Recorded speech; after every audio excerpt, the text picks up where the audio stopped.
Хүмүүсийн ус ундаг. За өдөрт 200 ширхэг ус унаад 300 ширхэг ус дахиад буцаад нөхдөг байна. Энэ бол хэвийн. Ус болоод ингээл алхаж яхад явж яхад энэ тэнд унжих нь. А тэрийг бол хүн бас төдийлөн учиргүй ингээ гараараа татхад ингээ бөөнөөрөө дундахгүй бол усыг бол баг зэргийн унах, хаяа самнахад тэдэн ширхэг ус унахыг бол унахад ерөөсөө тооцохгүй байна. Хүний ус угаасаа бүдүү нарийн 2 ширхэг одоо чинь энэ 2 шиг яг ингээд аппаратын дээр харахад бүдүү нарийн үснүүд байдаг байна.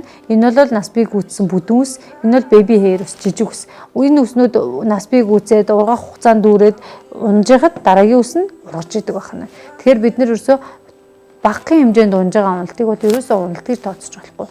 За маш их хэмжээгээр ус унаад иргэр хүмүүс усныхаа уналтын хажуугаар яна миний ус унаад байна, яна ус унаад байна гэдэг бодлороо дахиад стресстэд усээ унгах шалтгааныг бүр их нэмж өгдөг. Тэгэхээр тэрнийхээ оронд сайхан эрдэс минералтай хоолоо идээд, нойроо сайхан нөхөөд, тэгээд усны фитнес болох самаар маш сайн самж өгөх хэрэгтэй. Бид нар дээр үед усыг одоо жишээ нь усыг маш сайн самж, доош нь сайн самнаал, дээрээс нь сайн самнаал фитнес хийдэг байсан бол одоо ерөөсөө самгаа байсан. Тэгэхээр ус унах бас нэг шалтгаан, сулрах.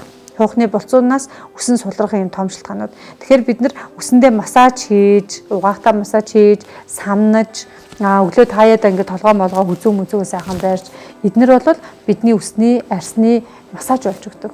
Одоо жишээ нь нүүрний массажн дээр дэлхийн хамгийн супер прад бол хүний гар юм аа гэдэг ингээд батлагдсан байгаа. Тэгэхээр арсандаа хүрэлцэж одоо тэгж хийсэн массаж бол номер 1 массажинд ордог. Тэгэхээр бид нар үсийг ч гэсэн гараараа сайхан өндгөөрөө сайхан үрээд угааж өгнө. Ихэнх хүмүүс үсээ бас майжиж угаадаг. Нөгөө юм тослогоо арилгаж гин, хэр бохирдлоо арилгаж гин гэж ухамсараа майждаг. Энэ бол маш буруу. Тэгэхээр үсийг заавал өндгөөрөө үрж 20 минутын турш угаана. 20 минутын турш шүү.